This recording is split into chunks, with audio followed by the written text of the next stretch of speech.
देर में अपने आपके साथियों से गुजारिश करती हूँ कि पीछे चले जाएं।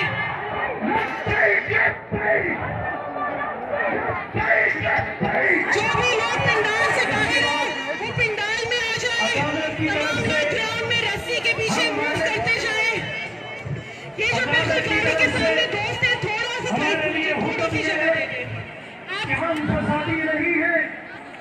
ये बिल्कुल मेरे सामने जो साथी खड़े हैं साइड पे होते जाएंगे।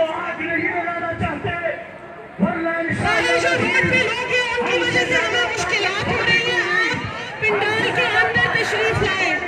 मार्च के तमाम शुरुआत से मेरी दरख्वास्त है कि आप तशरीफ लाएं पंडाल के अंदर।